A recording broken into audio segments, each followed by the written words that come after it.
começando mais um podcast e esse é bem especial porque é um cara assim que eu admiro muito, tenho um respeito muito grande e, cara, eu acho que vai ser um bate-papo assim muito construtivo. O Rony Peterson.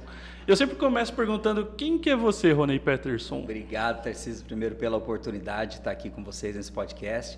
É uma pergunta interessante, né? Porque se autodefinir, né, a sua bio, né? Esse dia me falaram assim, como é que a gente consegue escrever em 140 caracteres quem somos nós, né? Verdade. Mas eu gosto de resumir o seguinte, né? Rony Peterson, ele é pai, esposo, cristão e empresário. Então eu penso que com 4 palavrinhas a gente consegue definir ali rapidamente quem é essa pessoa.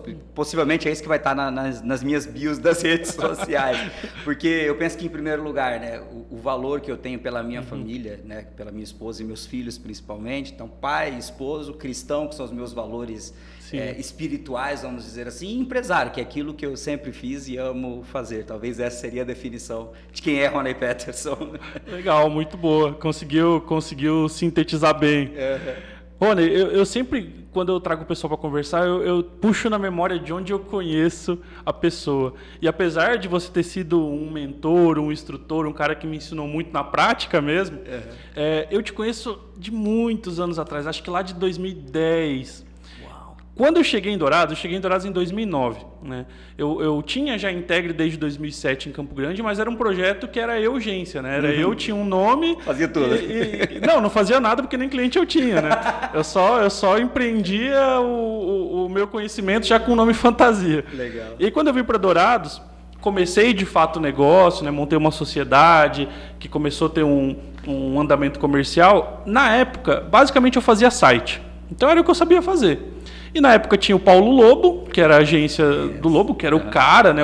A agência era a agência da época, né? Referência. Assim, pra época já fazia um trabalho que eu falava, caramba, esses caras são muito bons, né?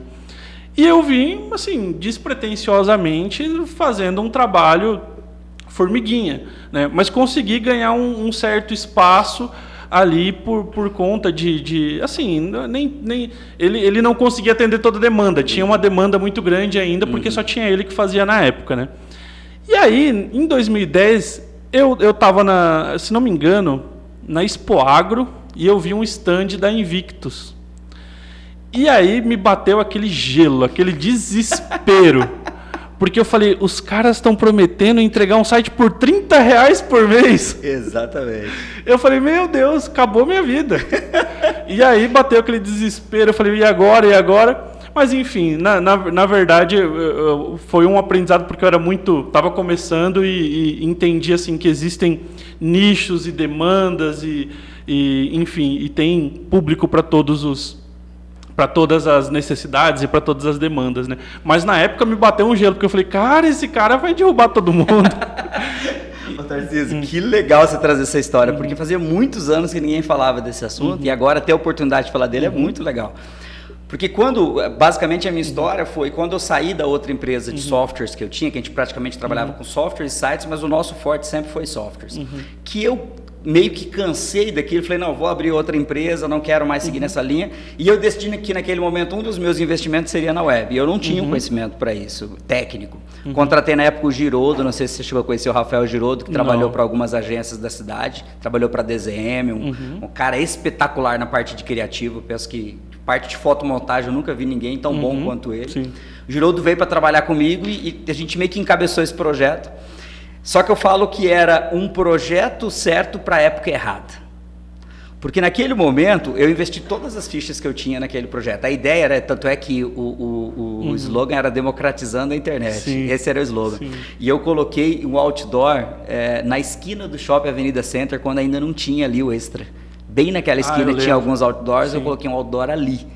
E a ideia era essa, né? Sites a partir de R$30, democratizando a internet. Qual que era a ideia naquele momento? Era fazer uma plataforma onde as pessoas pudessem construir o próprio site com poucos cliques utilizando templates. Que é basicamente que alguns anos depois o Wix e outros vieram fazer. O próprio WordPress evoluiu para isso. O WordPress evoluiu para isso. Na época eu não tinha o WordPress, a gente fazia na unha, literalmente era desenvolvido em PHP, HTML, JavaScript. E a ideia era muito boa, porque hoje a gente vê que essas plataformas estão monstruosas, mas talvez para o momento errado e me faltava um conhecimento técnico. E quando você traz esse assunto é interessante, porque nessa época eu tive que conversar com um delegado. Como assim? Eu fui ameaçado por uma das pessoas da agência, de uma agência aqui na cidade, que eu não posso citar o nome, e o cara me chamou no antigo MSN, Nossa. né? E basicamente ele falou assim, cuidado para qualquer hora dessa você não tá atravessando a rua e um carro te atropelar. Basicamente foi o que ele me falou no MSN. E eu conversei com um amigo que era policial, que me conectou com um delegado. Ele falou, olha cara, se você quiser abrir um boletim de ocorrência, abre. Mas se eu fosse você nesse momento, eu só ficaria um pouco mais esperto, onde você está andando, com quem você está falando. Né? Porque às vezes a pessoa só fica na ameaça, né? Na internet todo mundo é valente, né? Desde aquela época. E eu juro, cara, que naquele momento até me deu um certo medo. E depois eu até tive a oportunidade de conversar com essa pessoa uns anos depois. Ele estava muito bravo, porque ele achava que eu ia... Como você achava, ele achava que eu ia quebrar as agências da cidade com a ideia. E eu até tive um certo sucesso naquele momento, não o tamanho que eu esperava. E alguns anos depois eu matei o projeto. Literalmente matei o projeto e continuei na área de software, que era a minha expertise. Né? Mas eu tenho uma coisa para te dizer... Isso foi responsável por muito do que eu me tornei também. Ah, é? Porque, eu não sei se você já ouviu o termo pivotar. Conheço, né? com certeza. Na época, bateu o gelo. Eu falei, eu só sei fazer site. Então, a única coisa que eu sei fazer... E na época, assim, eu queria ter um diferencial de mercado e eu não queria fazer na mão. Então, por exemplo, o Paulo Lobo, na época, ele fazia na mão. Sim. Era um negócio, assim, na unha, né? E o seu era uma plataforma. Eu falei, bom, o que eu vou fazer? Aí eu peguei o Blogger, na época que era do Sim, Google. que era do e Google. O Blogger, ele era totalmente aberto. Ele era um código XML que você fazia o que queria, né? Então ele, no final das contas, virava um CMS se você mexesse no código. O que eu fazia? Criava meus templates e comecei a dar-lhe Blogger. E eu não cobrava hospedagem porque ele era gratuito, Era gratuito. né? E aí dava para registrar domínio e tal. E aí foi onde eu ganhei um espaço ali trabalhando com Blogger, né? Fazendo. Só que daí bateu o medo. Eu falei, cara... Eu não tenho a estrutura do Paulo Lobo, eu não tenho a tecnologia da Invictus, eu preciso partir para outro campo. E aí que eu comecei a vender manutenção dos sites, porque eu falei, bom, um monte de gente vai ter site agora, então as pessoas não vão ter tempo de alimentar. Então eu vou vender isso, gerar conteúdo, fazer atualização. E aí começou lá em 2010 os primeiros trabalhos efetivamente de marketing digital, com marketing de conteúdo. A gente começou na época a gerenciar Twitter, que era muito forte, Tava começando ali o final do Orkut para o Facebook, então a gente começou, em 2011 a gente começou já a pegar alguns clientes para fazer gestão de Facebook, porque assim, o site, na época eu acreditei, eu falei, bom, eu não vou conseguir competir com esses caras, né? Então eu comecei a pivotar para esse campo, e aí foi onde tomou um outro rumo e um outro corpo a Integre, né? Olha então só. Eu acho que isso é muito legal, né? Porque a gente estava comentando até num podcast anterior como que pessoas que às vezes nem sabem que a gente existe, muda o rumo da nossa história, né? Nem que seja entrando com os dois pés no mercado. Exatamente. Não, e é importante, né? Faz parte. Se o mercado não tem inovação, se não tem quem pensa à frente e traz novas tendências, fica estagnado para todo mundo, né? E logo depois, eu não sei se você lembra, o Lobo, ele tinha um programador que era muito bom, não lembro. O Patrick. O Patrick, exatamente. Que acabou desenvolvendo toda uma plataforma para o Lobo. E ele terceirizou isso, o Patrick acabou indo embora, né? Era o Bimbo. Exatamente, o Bimbo, que acabou se tornando uma das maiores plataformas de conteúdo na região. Sim. Muitos sites de notícias foram feitas no Bimbo. Então, foi bem legal assim, ver essa evolução. Sim. Eu penso assim, se eu tivesse investido nesses 11 anos, que agora vai fazer 11 anos a Invictus, agora esse mês, em março, talvez eu tivesse com a plataforma muito grande ou talvez não tivesse valido a pena mesmo, porque entrou tanto player no mercado, com tanta tecnologia avançada, HTML5 e tudo mais, que talvez eu tivesse morrido no meio do caminho. Mas eu acho que teria crescido, porque teve uma de Campo Grande, que na época, assim, eu lembro que era muito semelhante à sua, né, que acho que é Blitz, alguma coisa assim, eu não me lembro. Mas é um grupo, eram os meninos lá de Campo Grande, que daí foram incorporados em um outro grupo e hoje em dia eles são gigantescos, né?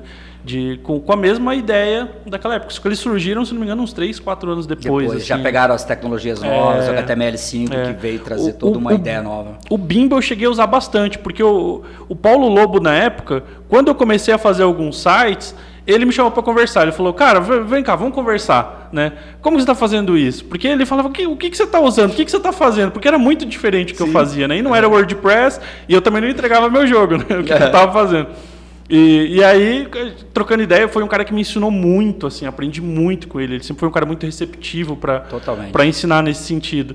E, enfim, e aí ele me ofereceu o Bimbo para trabalhar. Ele falou, cara, ó minha plataforma, por que você não começa a vender e fazer seus sites no Bimbo? E aí, durante uns bons 3, 4 anos, eu usei o Bimbo para desenvolver. Então, foi um dos primeiros a utilizar o Bimbo ali. Como plataforma mesmo, terceirizada. Exatamente. Que antes era só da Lobo, né? Eu acho que eu desenvolvi mais de 100, 200 sites com Bimbo. Olha Foi só que muita legal. coisa, muita coisa. Depois a gente começou a migrar para o Wix, porque o Wix veio muito forte, né? Ele saiu daquele Flash que ele era e começou a entrar para o HTML5, começou a evoluir. E aí eu falei, bom, acho que talvez o Wix comece a atender. E aí depois o WordPress também se tornou muito mais acessível, né? E, enfim... Olha só, essa história realmente eu não sabia, você me pegou de surpresa, né? Legal. E aí, outra questão. Como que foi toda essa movimentação de sair da tecnologia, de toda essa área de desenvolvimento e ir para liderança, para mentoria, para todo esse campo mais de desenvolvimento humano? Legal, boa pergunta. Eu falo que eu nunca deixei a educação. Por mais que muitas pessoas me conheceram na época da tecnologia, eu estou ligada à educação desde criança praticamente. Por quê?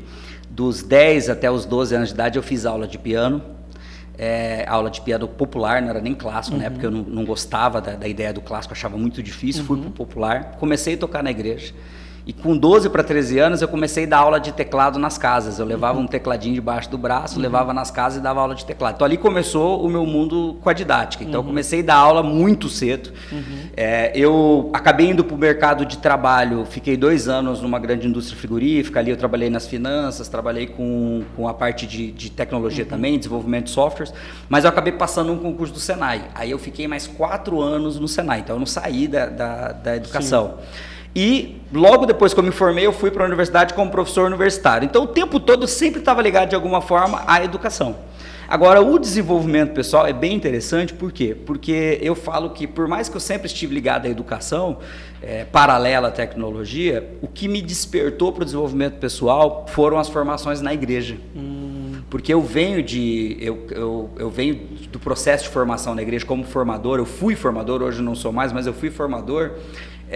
Praticamente uns 7, 8 anos, um pouco mais, 12 anos antes de eu entrar no ramo de desenvolvimento pessoal. Eu comecei em 2003 como formador. Então eu fui durante muitos anos formador na igreja, eu formava liderança de jovens, daí o assunto liderança eu gostar tanto. Sim. Então sempre tive envolvido com liderança. Então eu fui formando da igreja durante muitos anos. Quando eu abri a Invictus, que eu saí da empresa anterior, eu comecei a fazer alguns cursos de capacitação para me desenvolver mais. E aí foi quando eu conheci os treinamentos de alta performance, que são focados em liderança, comunicação. E eu me apaixonei por aquilo. Então, ali dentro da igreja eu já comecei a aplicar algumas coisas que eu tinha visto nos cursos que eu tinha feito. Eu fazia praticamente 1 ou 2 cursos por ano. Foi quando em 2015 eu falei, olha, eu preciso abrir um novo negócio. Eu decidi que não dava para pôr todos os ovos numa única cesta naquele momento. E pensei em abrir uma empresa de treinamento. Porque eu já tinha toda essa expertise, esse background com o mundo da educação, né, com as formações na igreja. E foi quando eu decidi, naquela época eu comprei a franquia do Mastermind e eu acabei me tornando instrutor e fiquei de 2015 até 2020, até metade da pandemia, como um franqueado local. Sim. Então, basicamente, eu entrei no mundo de desenvolvimento pessoal por conta das formações na igreja e paralelo a esse mundo, né, ligado ao mundo da educação que eu estive durante tantos anos aí. Cara, que legal. E aí vem a segunda fase de onde eu te conheço, né? Do Mastermind, né? Tanto como cliente aqui da agência, né? Que nós tivemos um período trabalhando junto, e também como fazendo o curso, né? Como aluno, né? Que foi muito interessante. Bom, e essa transição do Mastermind, como que funcionou isso? Porque em paralelo continuou funcionando a Invictus. Foi um outro negócio também, assim, que pelo que eu conheço, assim, extremamente bem sucedido, né? Como que foi lidar com esses dois universos? Legal. E gerir duas áreas tão diferentes? Tão diferentes, assim, né?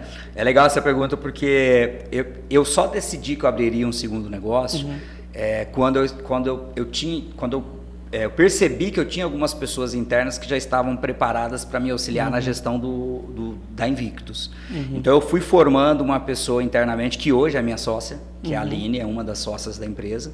Eu fui formando a Aline durante um tempo, então ela passou por vários setores da empresa. Ela entrou no comercial, depois foi para o suporte, depois me ajudou na administração financeira. E quando eu decidi que eu iria abrir um novo negócio, eu chamei ela para conversar e falei, olha, eu vou precisar me dedicar um tempo a esse novo negócio, eu vou precisar de alguém aqui dentro que seja os meus braços, braço direito e esquerdo, e que pense como eu penso. Então, para que eu pudesse abrir um segundo negócio, eu tive que fazer uma formação de liderança interna. Eu fui preparando pessoas para isso. Então, quando eu peguei o Mastermind de 2015, por mais que eu nunca saí totalmente de dentro da Invictus, né, a gente até compartilhou os espaços durante muito tempo, e até hoje a gente compartilha ali na nova sede. Eu sempre estive dentro da Invictus, mas eu tinha pessoas muito boas que foram tocando o negócio paralelo. Sim. Só que eu falo que essa é uma transição natural depois de tanto tempo de carreira, de negócio, que é você sair do operacional e ir para o estratégico. Então, assim, são 22 anos na área de software.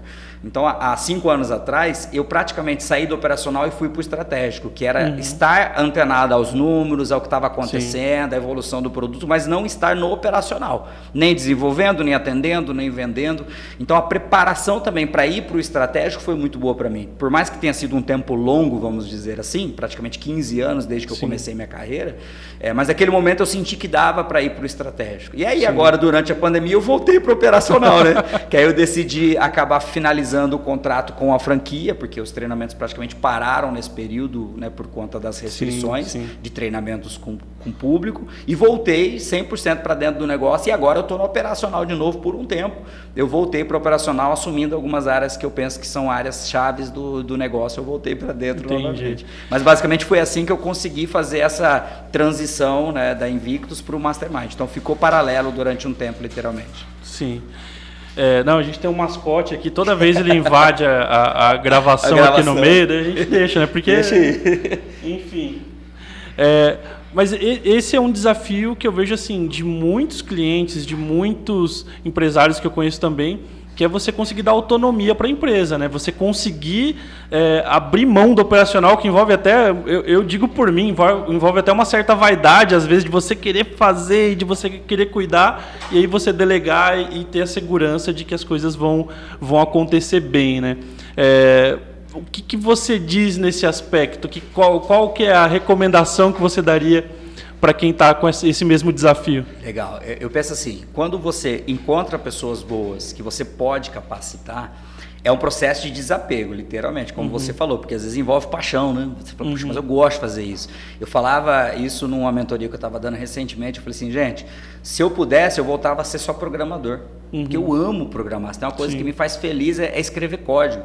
Mas eu percebi que isso, para o meu negócio, não ia trazer os resultados que eu esperava, e que eu poderia contratar uma mão de obra para fazer melhor do que eu faço e muito mais atualizado do que eu faço, e o produto escalar muito mais rápido do que se estivesse na minha mão. Então, o primeiro é um processo de desapego, mas para poder desapegar, você precisa ter pessoas boas. E, além de ter pessoas boas, você precisa fazer um processo de formação. Então, mas eu não tenho conhecimento para montar uma metodologia para formar alguém interno. Gente, não se forma ninguém melhor do que na prática. Sim. Não se forma ninguém melhor do que na prática. Você deve saber melhor do que ninguém. Por exemplo, às vezes um estudante acabou de sair da faculdade ali recém-formado, enquanto ele não for para a prática, a teoria que ele tem na cabeça, muitas vezes ele não consegue nem conectar com o mundo real. Enquanto ele não fala assim, vamos ver como que é isso no dia a dia.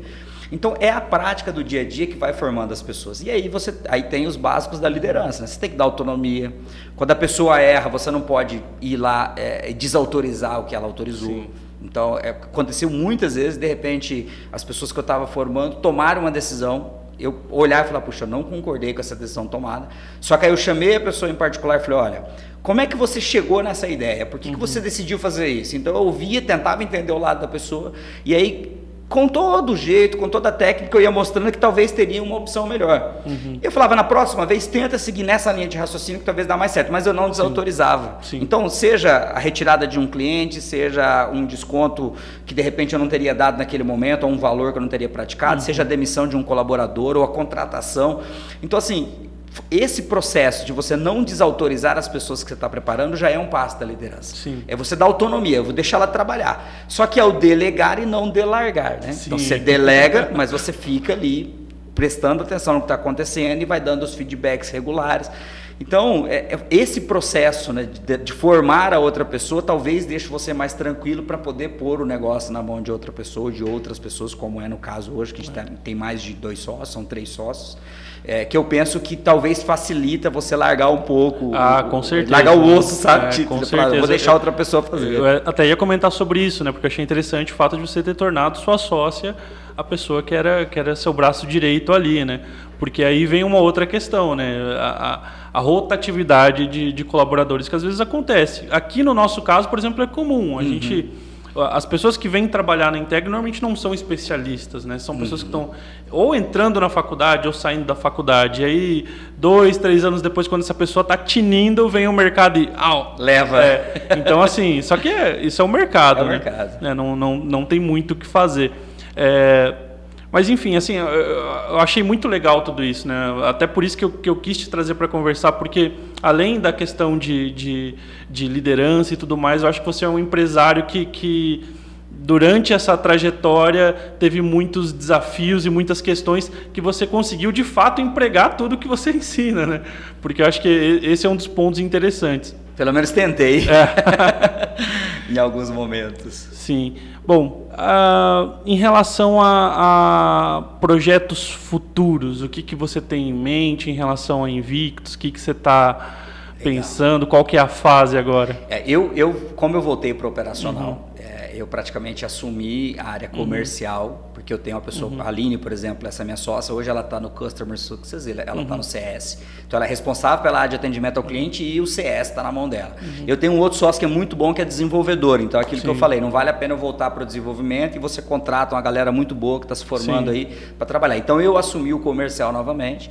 Então, basicamente, onde está meu projeto hoje? Hoje o meu projeto está em fazer um investimento em tráfego, então eu estou estudando esse assunto, sabe, fazendo curso, para poder mudar realmente, porque eu venho de uma geração que se vendia sistema e software porta a porta. Batia na porta do cliente, se apresentava e mostrava o produto. E a gente percebe que não dá mais para fazer dessa maneira e o mundo mudou. A forma como as pessoas compram, a forma como as pessoas interagem mudou totalmente. Então, o primeiro ponto, nós estamos praticamente levando a Invictus para o digital, que é uma coisa que nós não tínhamos, uma presença digital, não tinha publicidade paga, não tinha anúncio, não tinha nada. Então, a gente tinha leads que vinham porque as pessoas procuravam e acabavam nos encontrando pela internet de alguma maneira. E a gente acabou se tornando uma referência, porque a gente participou de 2 feiras internacionais, né, expôs o produto, fez muito contato. Então esse é o primeiro projeto. Paralelo a isso, eu estou estruturando um sistema de canal de revenda. Então eu já tenho uma pessoa aqui em Dourados que representa a Invictus, tem uma pessoa em Ponta Porã que representa a Invictus, que entrou agora, que é o Thiago, e nós começamos a buscar agora novos canais e possivelmente nós vamos buscar também com marketing digital, com o tráfego. Qual é a ideia? É pôr pessoas na ponta para vender, treinar, atender o cliente, nós atendemos apenas o canal. Então, se ele tiver 50 clientes do lado dele, eu atendo ele e ele atende os 50. E ele acaba criando um negócio realmente disso. Então, são essas 2 vertentes. É levar a empresa para o digital ao ponto de nós termos os leads qualificados e a força comercial focar nisso. E a abertura de canais de revenda. Basicamente, esses são os 2 projetos que eu estou envolvido diretamente dentro da Invictus. A Invictus está passando por um processo que é o desenvolvimento de produtos para a nuvem, porque como eu venho de um background de 22 anos de desenvolvimento, nós desenvolvemos na época que só tinha o Windows. Então, software são todos clientes servidores, instalado nos computadores, depende de uma rede local. Se você precisar acessar de fora, tem que ter um computador ligado e tal. Então, a gente está agora fazendo um desenvolvimento na web, né, levando para a nuvem esses produtos, vai alguns anos, mas é um caminho sem volta, não tem como fugir disso. Né? Todo mundo está migrando para isso, então faz parte dos projetos da Invictus também, levar os produtos que nós temos hoje na plataforma Windows para a nuvem. E paralelo à Invictus, eu estou estudando possibilidades. Né? Continuo produzindo conteúdo nas redes sociais, estou praticando algumas mentorias na parte de gestão de empresas, ligado muito a essa questão de sistemas, de processos, mas nada ainda como um grande projeto como foi quando eu comprei a franquia. Então, nesse primeiro momento, eu estou desenhando algumas coisas, experimentando outras, conversando com muita gente, porque eu acabei de sair do outro negócio. Então, eu já tive muitas propostas já de dezembro para cá, mas eu estou analisando todas elas ainda, Tarcísio, não está bem definido, ou pelo menos não posso falar muito sobre quais são os projetos. Não dá para entregar o jogo ainda. Estou desenhando ainda, vamos dizer assim, os próximos passos, aí, pelo menos nessa área de desenvolvimento, de treinamento, né? Desenhando. Mas muito legal, eu acho muito bacana essa transição, né? Principalmente essa transição para o digital, porque hoje o digital ele possibilita você ter uma proporção muito grande do negócio, né? Não que seja fácil, né? No começo, quando a gente começou com o marketing digital, qualquer impulsionamento, qualquer coisinha ali funcionava. Hoje em dia está muito mais técnico, muito mais concorrido. Mas definitivamente o de porta em porta não é mais o melhor caminho. Não é. Ele precisa existir porque ainda tem cliente que compra dessa maneira. Você precisa ter o vendedor ali que vai fazer essa interação humana. Nós falávamos hoje cedo numa sala do Clubhouse sobre isso. Tem que ter o vendedor. A interação humana existe, mas a captação do lead não tem como ser diferente, mas ela é um caminho sem volta a ser pela internet. Esse é um ponto interessante tocar, né? Porque assim, a gente entrou num processo tão automático de vendas, né? Que você tem ali uma automatização do começo ao fim, praticamente até a venda você consegue fazer já online no automático, né? E a gente vem sentindo, acho que essa mudança da necessidade do indivíduo ali na ponta de novo, lidando com o cliente, tirando dúvidas, a humanização do negócio, né? Qual que seria um equilíbrio entre esses dois pontos, de aproveitar o melhor do digital, mas também não perder essa humanidade, essa interação? Legal. Eu penso assim, que quando a gente fala do melhor do digital, o primeiro ponto que no físico era muito caro é o alcance. Então, pensa assim, quanto você gastaria para fazer uma publicidade, por exemplo, offline, onde você alcançasse 50 mil pessoas, 30 mil pessoas. Eu, recentemente, fiz impulsionamento de menos de R$500 lá e tinha 12 mil impressões. Então, você fala, puxa, são 12 mil pessoas que de alguma forma viram isso. Então, isso era muito caro. Então, o alcance do digital, eu penso que não tem como fugir. Esse é um dos melhores do mundo. Então, eu fechei, por exemplo, semana passada, a nossa equipe comercial fechou semana passada um cliente em Manaus. Eu já tinha cliente no Amazonas, mas a gente fechou um cliente em Manaus que nos encontrou pela internet com uma publicidade paga, só que depois que ele caiu ali no funil, que alguém que faz a pré-venda entrou em contato com ele, dali para frente é a interação humana. Porque, por exemplo, o robô detectar qual é a sua principal dor, né? Ouvir a tua história, a tua experiência anterior, o que você usa hoje. Não adianta você ter um formulário com 50, 100 perguntas para depois você criar uma persona se aquele cliente vai se enquadrar ou não. Até porque a pergunta é, quem que está respondendo o formulário com 50, 100 perguntas na internet? Ninguém faz isso, ninguém tem tempo. Agora, quando cai ali na interação humana, onde a pessoa, com o jeito, vai perguntando, vai sentindo qual é a linha que ela vai ter que seguir, nada, não tem como substituir isso pela máquina, sabe? Eu falo que esse calor humano, do entender o outro, sabe? Como nós atendemos clientes no Brasil inteiro e tudo remoto, tem dia, né, que a Aline fala que no CS ela é mais uma psicóloga do que a gerente de CS. Porque aí o cliente às vezes está estressado, brigou em casa, deu um problema com o funcionário, ela liga para perguntar do software, e ele fala, puxa, mas hoje aqui não está fácil. E aí ele começa a conversar. E essa interação humana, a máquina não vai. O dia que pode ser que um dia ela chegue a isso, mas eu não vejo nos próximos anos isso acontecer. Então, o melhor do humano, que é a interação, o emocional, entender a pessoa, com o melhor do digital, que é o alcance, né? Você, como é que se diz? A escala, que é uma coisa que talvez no presencial. Então, aí é que eu ia colocar uma questão. Quando a gente coloca o ser humano na ponta e ele começa a fazer esse trabalho de fato, de um Customer Success ali na ponta, você diminui, de certa forma, a sua escala. Com certeza. Né? Como trabalhar a escala dentro desse formato? Não tem como fugir, dependendo do número de clientes, contratação. Então, isso é uma coisa que realmente não dá para fugir. Então, por exemplo, se a gente for entrar nessa linha do marketing digital, por exemplo, da receita previsível, do Aaron Ross, ele vai falar o quê? Que um SDR tem condição de mandar de 50 a 100 e-mails por dia e tratar de 5 a 10 leads de respostas. Sim. Passou disso, tem que ter um segundo SDR. Então, essa escala, conforme você vai crescendo, você vai precisar de mais pessoas. Eu penso que a grande diferença aqui é que agora a relação não é mais 1 para 10, como era antigamente, 1 para 15. Às vezes você tem 1 para 50. Então, eu consigo, por exemplo, atender 200 clientes na ponta com 4 técnicos. Então, a minha relação interna hoje é 1 para 50. Caramba. Então, a cada 50 clientes novos, eu tenho que contratar um novo técnico. Se eu fosse fazer um cálculo, divisão exata, seria isso.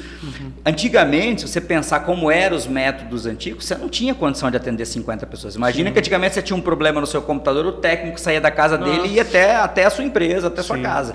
Hoje, a gente acessa remoto, acabei de atender um cliente com 5, 10 minutos, eu já encerra aquele e já começa a resolver outro. Então, é essa possibilidade, mas não tem como fugir da contratação. A escala, ela também é proporcional do lado humano. Tem que fazer novas contratações, não tem como fugir disso. Não, e esse é um desafio até que eu digo por conta do nosso modelo de negócio aqui também, né? Porque nós trabalhamos com uma escala que ela não é tão ampla. Nós já tentamos trabalhar com... Teve épocas, por exemplo, há 2, 3... Vamos colocar 3 anos atrás, que nós chegamos a atender 60 clientes, mais 60 clientes. Deu ruim. Deu ruim. Era muita gente para aquele momento. Era muita gente. E assim, ou eu colocava muito mais pessoas para atender, e aí isso me gerava um aumento de faturamento, mas um retorno que não era... A conta não era saudável, né? E é também a falta de controle, porque você começa a perder o controle do atendimento, você começa a perder controle de qualidade, e aí dá problema, né? Então, assim, a gente teve muito problema há uns 3 anos atrás por conta de tentar aumentar demais uma escala. E nós começamos a ter resultado positivo quando nós enxugamos a equipe. Hoje a nossa escala é 20 para 1, então um atendimento para atender 20 clientes, mas ele só faz uma ação específica, a gente chama praticamente de tráfego, né? Entendi. É trafegar a informação. Né? E por trás disso tem toda uma equipe também. Toda uma equipe ali. Uma vez um consultor que a gente contratou há muitos anos atrás na minha primeira empresa, ele falou algo que eu nunca mais vou esquecer. Ele falava assim: crescimento rápido demais é inchaço, inchaço não é saúde. Sim. E por que ele falou isso naquele momento? Porque a gente estava no boom do início da empresa, tinha poucas empresas concorrendo na região, e a gente começou a pegar cliente muito rápido, e aí a gente não conseguia treinar a equipe a tempo para poder atender bem, e aí a gente começou a atrasar as coisas, a fila de espera do atendimento era muito grande, e ele falou assim, ó, se vocês crescerem rápido demais, vocês estão inchando. Então, eu nunca mais esqueci disso aí, Tarcísio. Então, hoje eu vejo assim, eu preciso ver quais são os sinais de que já está na hora de contratar um novo técnico. E, para contratar um novo técnico, vamos falar do departamento de atendimento para ficar fácil o exemplo, eu também, a conta tem que fechar financeiramente, né? Então, aí vai passar pelo quê? Pela precificação. Então, o meu produto está num valor adequado? Porque tem empresa por aí, Tarcísio, que está baixando o preço para concorrer apenas. É verdade. E aí ele coloca 50 clientes na carteira num ticket muito baixo, não vai fechar a conta, ele não vai conseguir contratar 10 pessoas, 20 pessoas para atender naquele valor que ele cobra. Então, é muito uma questão de gestão realmente, né? Você ser um empreendedor está muito conectado a gerir o teu negócio, fazer esses cálculos, e tem hora que a gente tem que dizer não para o cliente mesmo. Falar, não, nesse momento eu não posso te atender. Eu acho que a nossa grande virada de chave, que está acontecendo ainda, apesar de já ter 12 anos de empresa, é justamente efetivamente entender, porque tem o discurso e tem o entendimento. Né? O discurso antes não, a gente atende cliente que tem o nosso perfil e tal, mas no final das contas a gente não negava cliente. Né? E hoje em dia nós entendemos assim, o que é saudável, qual é a linha que nós atendemos bem. Não é toda empresa que a gente tem um modelo de atendimento que funciona. Nós começamos a entender quais que encaixam muito bem com o que a gente faz. E são os clientes que estão com a gente há muitos anos, né? Que tem uma parceria longa e que a gente consegue entregar resultado. Tem problema? Tem problema. Né? Mas é aquela questão, enquanto o problema está acontecendo, a gente tem trabalho. Então, melhoria e tudo mais. Né? E a nossa virada de chave foi um pouco essa, de entender assim, o que a gente consegue atender, qual que é o nosso processo, qual que é a precificação. Como você falou, tem muita empresa. Quando nós começamos no marketing digital, nós somos a primeira agência de marketing digital de Dourados, uma das primeiras do Mato Grosso do Sul. A gente começou em 2007. Então, era uma outra dificuldade, era as pessoas entenderem o que a gente fazia. O que vocês faziam, né? E aí ninguém queria pagar porque não tinha referência. E aí, de repente, deu 2015, 2016, começou a chover. Né? E aí vem muita gente no mercado realmente cobrando valores muito abaixo. mas normalmente não se sustenta. E nós encontramos nosso equilíbrio ali, definindo o que é justo, definindo a nossa precificação, definindo o nosso modelo de atendimento, alinhando expectativa, né, que é algo fundamental para ter resultado, e a gente começou a ter uma vida mais saudável como empresa e também mental, né? Porque eu já quase fiquei louco aqui dentro de tanto trabalhar e não ver resultado. E ainda trabalha muito, não tem resultado financeiro e não consegue entregar qualidade. Aí fala, não tem como. Eu passei por coisas bem parecidas, né, nesses 22 anos. Assim. Por exemplo, eu cheguei a ter 4 programadores trabalhando simultaneamente no negócio e não justificava pela carteira que a gente tinha. Então a gente queria fazer muita coisa, lançar muito produto, fazer muito módulo, mas a carteira não sustentava.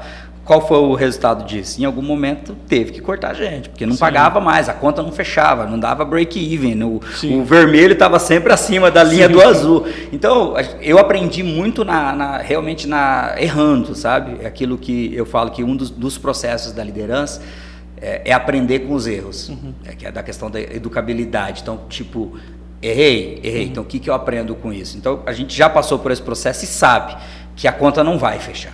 A conta não vai fechar. Hoje, quando o marketing digital fala de fit, persona, pique, perfil ideal de cliente, é tudo muito lindo no marketing digital, mas isso já existe há muitos anos mesmo, e é o que você acabou de falar. De repente, você chega e fala assim, qual é o perfil ideal de cliente que eu preciso? Qual é o porte dele? Qual é o ticket médio? Qual é o tipo de serviço que ele está buscando? Qual é a área que ele está, que de repente eu já estou especialista, já conheço daquela área, sei me comunicar com aquela área. É muito parecido com a nossa empresa, é muito parecido com outras empresas por aí.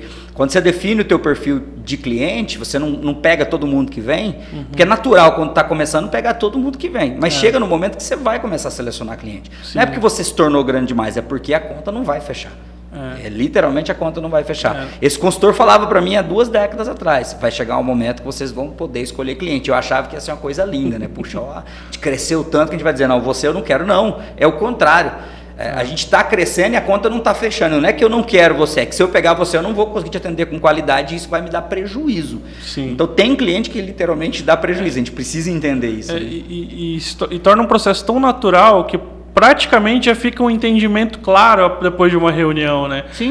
Hoje em dia nós atendemos um cliente, quando eu saio da reunião, ali na reunião já dá para entender se é alinhado, se funciona, se não funciona, e normalmente é certeiro, né? Quando é aquele cliente a gente fala, esse vai dar certo, é o que normalmente funciona e o que dá certo, né? Legal.